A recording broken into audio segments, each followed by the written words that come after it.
ایک حدیث پاک کا مفہوم ہے۔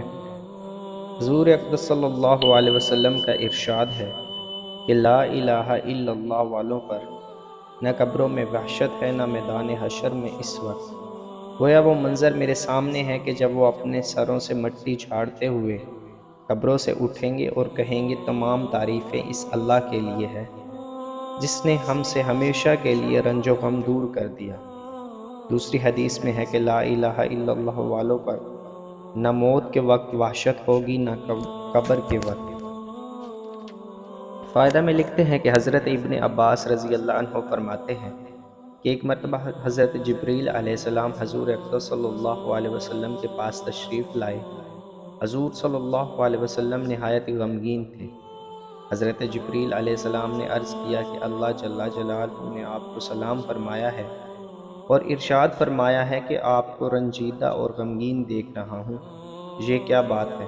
تو حضور صلی اللہ علیہ وسلم نے ارشاد فرمایا کہ جبریل مجھے اپنی امت کا فکر بہت بڑھ رہا ہے کہ قیامت میں ان کا کیا حال ہوگا۔ حضرت جبریل علیہ السلام نے دریافت کیا کہ کفار کے بارے میں یا مسلمانوں کے بارے میں؟ حضور صلی اللہ علیہ وسلم نے ارشاد فرمایا کہ مسلمانوں کے بارے میں فکر ہے۔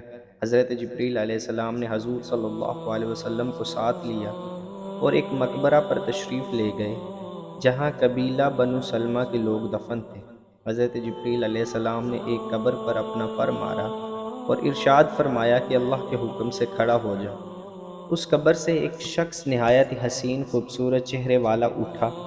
وہ کہہ رہا تھا لا الہ الا اللہ محمد الرسول اللہ الحمدللہ رب العالمین۔ حضرت جبریل علیہ السلام نے ارشاد فرمایا کہ اپنی جگہ لوٹ جاؤ۔ وہ چلا گیا، پھر دوسری قبر پر دوسرا پر مارا اور ارشاد فرمایا کہ اللہ کے حکم سے کھڑا ہو جا۔ اس میں سے ایک شخص نہایت ہی بدصورت، کالا منہ، گہری آنکھوں والا کھڑا ہوا۔ وہ کہہ رہا تھا ہائے افسوس، ہائے شرمندگی، ہائے مصیبت۔ پھر حضرت جبریل علیہ السلام نے فرمایا اپنی جگہ لوٹ جا۔ اس کے بعد حضور صلی اللہ علیہ وسلم سے عرض کیا کہ جس حالت پر یہ لوگ مرتے ہیں اسی حالت پر اٹھیں گے۔ حدیث بالا میں لا الہ الا اللہ والوں سے بظاہر وہ لوگ مراد ہیں جن کو اس کلمہ پاک کے ساتھ خصوصی لگاؤ، خصوصی مناسبت اور خصوصی اشتغال ہو، اس لیے کہ دودھ والا، جوتوں والا، موتی والا، برف والا وہی شخص کہلاتا ہے جس کے ہاں ان چیزوں کی خصوصی بکری ہو اور خصوصی ذخیرہ موجود ہو۔ اس لیے لا الہ الا اللہ والوں کے ساتھ اس معاملہ میں کوئی اشکال نہیں۔ قرآن پاک میں سورہ فاطر میں اس امت کے 3 طبقے بیان فرمائے ہیں۔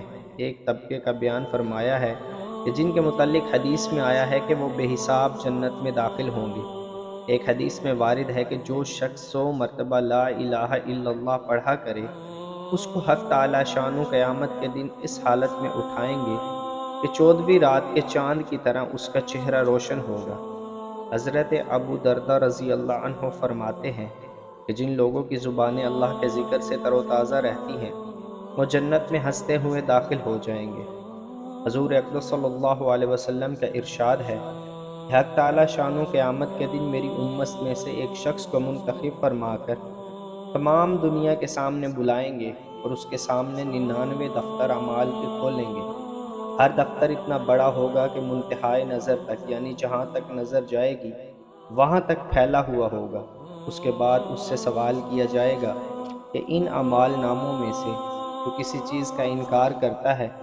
کیا میرے ان فرشتوں نے جو اعمال لکھنے پر متعین تھے تجھ پر کچھ ظلم کیا کہ کوئی گناہ بغیر کیے لکھا ہو یا کرنے سے زیادہ لکھا ہو؟ وہ عرض کرے گا نہیں، نہ انکار کی گنجائش ہے نہ فرشتوں نے ظلم کیا۔ پھر ارشاد ہوگا کہ تیرے پاس ان بدعمالیوں کا کوئی عذر ہے؟ وہ عرض کرے گا کوئی عذر بھی نہیں۔ ارشاد ہوگا اچھا تیری ایک نیکی ہمارے پاس ہے، آج تجھ پر کوئی ظلم نہیں۔ پھر ایک کاغذ کا پرزہ نکالا جائے گا جس میں اشہد ان لا الہ الا اللہ واشہد ان محمدا عبدہ ورسولہ لکھا ہوا ہوگا۔ ارشاد ہوگا کہ جا اس کو تلوا لے۔ وہ عرض کرے گا کہ اتنے دفتروں کے مقابلے میں یہ پرزہ کیا کام دے گا؟ ارشاد ہوگا کہ آج تجھ پر ظلم نہیں ہوگا۔ پھر ان سب دفتروں کو ایک پلڑے میں رکھ دیا جائے گا اور دوسری جانب وہ پرزہ ہوگا تو دفتروں والا پلڑا اڑنے لگے گا۔ اس پرزے کے وزن کے مقابلہ میں بس بات یہ ہے کہ اللہ کے نام سے کوئی چیز وزنی نہیں۔ بس بھائی اللہ تعالی ہم سب کو عمل کی توفیق عطا فرمائے اور زیادہ سے زیادہ ذکر کرنے والا بنائے۔